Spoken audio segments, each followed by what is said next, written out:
a firm favorite of everybody out there in the world. We have not one but two rhinoceros to show you.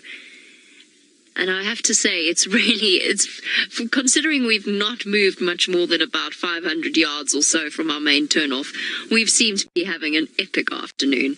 Between the giraffe, the elephants, and now the rhino moving straight out in the open, and if we play our cards right, could come right past us depending on how skittish they are.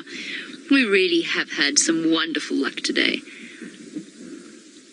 When I was 8 years old, I fell in love with rhino. I got to hand feed one called Bwana at a rhino rescue center in Lapalali. And that was it for me. They were my favorite animals from then onwards.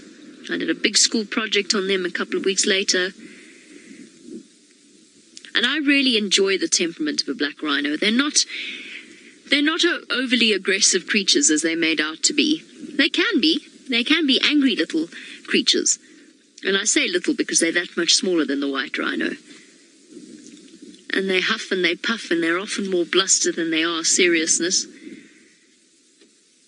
And they're very unpredictable, which I enjoy about them. What have we got here? Looks like two young boys, actually. The one on the right is definitely male. The one on the left, I can't see, but I think it's also a male as well. Now, although the black rhino are browsers, it looks at the moment like they're eating grass. They're not eating grass. They're eating the shoots of small perennial little bushes. Not perennial bushes, little bushes, young baby bushes. Things like woolly caper bush, the crotons, those are all growing up. Ilana, the only time that you'll see rhinos together in a breeding pair is when the female's in estrus, which happens about every 3 years or so. And during that time, the female is actually rather unfriendly towards the male in the beginning. Usually you'll find if it's a mature female, she already has a calf with her because the female comes into estrus when the calf is about 1.5 years old. And the calf is with her, and she tends to chase the male away, sometimes for up to 2 weeks at a time before she'll let him mate with her. And that's because she's waiting for a bigger, stronger male, if there is a bigger, stronger male to come along. So she's just giving him some time to find her.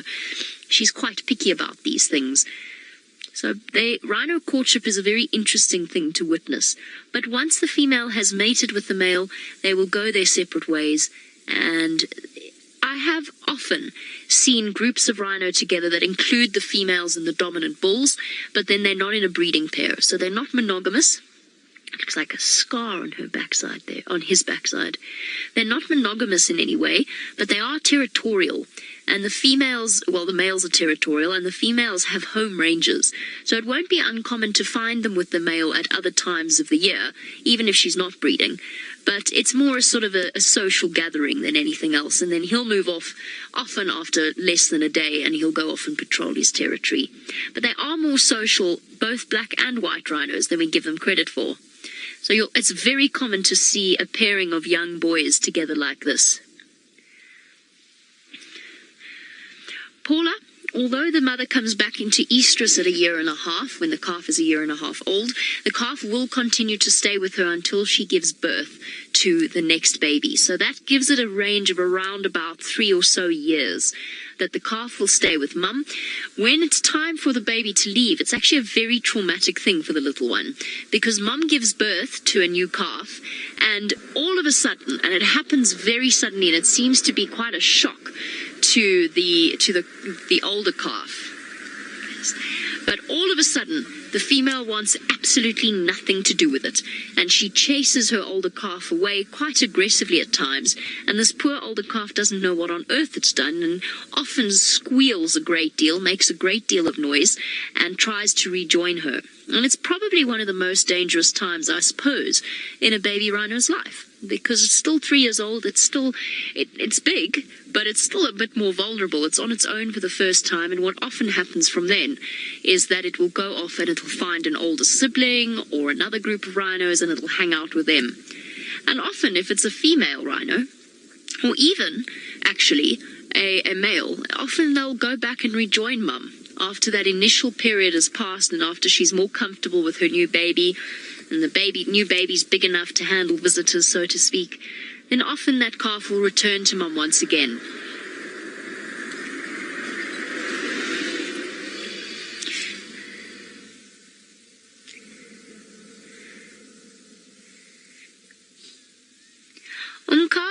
No, baby rhinos are not born with their horn, although they are born with the horn growth point. And by even about 3 months old, there's a noticeable little bulge that is growing up from the base of the horn. So it's essentially, remember, a rhino horn is basically a fingernail made of the same material as fingernails and hair. Obviously, it's not exactly the same, but it is essentially, it's keratin rather than bone, and it does grow up from the growth point, which is almost like a cuticle, so it's very sensitive and it extends down below the skin, just like with your fingernails. You know how the fingernails grow from the base, and if you rip out a fingernail, it's very, very painful. The rhino's horn is the same, so there's quite a bit of it below the skin, and the babies will start to grow, start to build up, and it becomes quite apparent at about 3 months old, and then you can actually gauge the rhino's age by watching its horn growth. And the interesting thing about black rhino, especially the females I've noticed, is that unlike the white rhino, which have a very clear distinction in terms of size between the front and the back, often with older black rhino, like these guys are still too young, but often with older black rhino, you'll find that the back horn grows almost as long as the front horn, and often even touches it. That looks like an old puncture wound, I would say, that's healed up.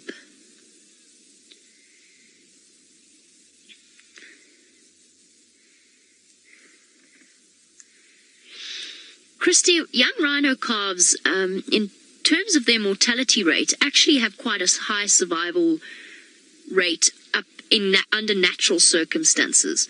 So what I mean by that is, provided we don't throw humans into the equation, which unfortunately at the moment we're having a tremendously negative... Sorry, I'm distracted. We have a tremendously negative effect on the rhino populations. But if we take human beings out of the equation, the mortality rate for baby rhino is very low. The mothers are very, very protective over it. And I would say that it's only, around about 20% would be a guess, maybe even less than that. So they invest a huge amount in their offspring, just like elephants do, and they're very, very protective, and because they're such big animals, most of the time they can keep them safe.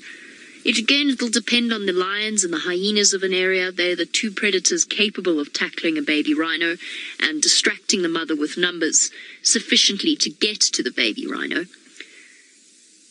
But it doesn't often happen that way, and for example, in a place like the Mara, it's not really worth the trouble. It's unlikely to happen. It's something that they're very, very good at. It's a slow growth rate, but they're very, very good at keeping their babies safe. Speaking of excellent mothers, Tristan on the other side of Africa, on the southern side, has found another creature that arguably is one of the best predator mothers out there. It is the wonderful thing about being out in the Mara is the glimpses into their lives indeed. And very soon we're going to be saying goodbye to these rhino boys because they're going to go wandering off towards the forest. And unfortunately we won't be able to follow them, plus it is getting a little bit dark. So I just thought I'd give you one last glimpse of them, even if it is just their backs for now. Because unfortunately, although they were initially heading in this direction, it appears as though they've changed their mind and they're going to go marching off. So there we go. Our two boys, I think it's two boys, I'm pretty certain it's two boys, wandering off. Yes, absolutely they do, Jared's buddy. Very seriously, in fact, at times. So Jared's buddy is wondering whether rhinos fight with each other over territory. Dominant bulls do fight. They will fight over females in estrus. Dominant bulls will allow sub-adult males in their territory, provided those males are not showing any signs of dominance. Once they hit around about 8-9 years old, they start to squirt their urine in a way that is far more prominent. They scrape their back feet, and they make it very clear that they have every intention of being a dominant male and that they've reached sexual maturity fully. And at that point, the dominant bull will step in and he will start to fight with them. Most of the time, the youngsters will be then evicted and they'll have to go off in search of a territory of their own. But sometimes, genetically, some are just bigger than others, and sometimes they actually evict the dominant bull themselves. So yes, they do fight. The sound effects are something to behold, and it's quite a prolonged thing. So what they'll do is what's known as lateral displays or lateral presentation, where they stand side on to each other and they just try and show off how big they are. If that doesn't work, they'll snort, they'll mock charge, or warning charge is probably a better word for it. And if that fails, they will come to blows. That's what they use their horns for. They clash, often inflicting quite painful wounds on each other's faces. And actually there was a white rhino bull that was wandering around Djuma many months ago, so I'm not giving anything away, who had really nasty scratches and cuts, and those two boys fought for about 2 weeks, if not more.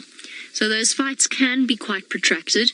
When they do come to blows, they squeal and grunt and snort and make sounds that are very un-rhino-like. They sound like whales or dolphins to me, rather than rhino. So yes, they do. Females? No, they do not. They're they're actually quite social creatures, even the black rhinos, although they are more solitary than the white rhinoceros. But they will gather together in groups, and they don't really fight. Unless they've got a very tiny baby and they want everybody to stay away from them, they're not aggressive creatures. Although I have seen more than one female put a boy in his place on a regular basis. Because, of course, there's not a massive difference in size between a big female and a dominant bull. And they can live up to 40 years in the wild. So they do grow, and they do get very large. And the female's horns can be just as large as the male's. Hi, Rhino.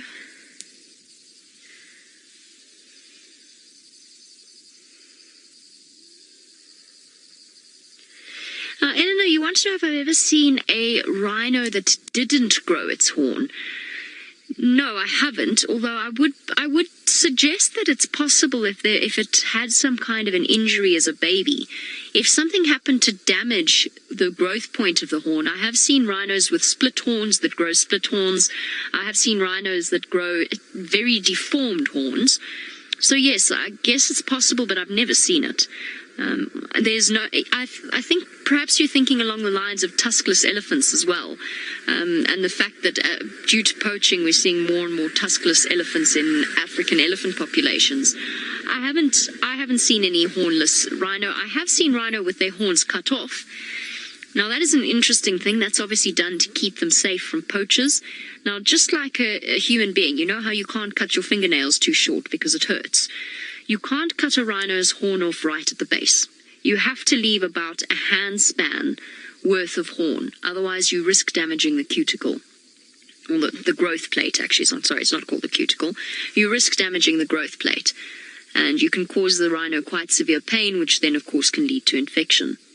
And that is why often dehorning doesn't work on its own. Because that horn that is still above the skin, and the horn that's below the skin is still worth money.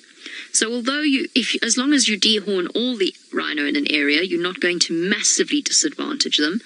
You know, the potential for the advantages might outweigh the disadvantages. That's a lovely bird, Ferg. Thank you. Just had to. Beautiful focus ball.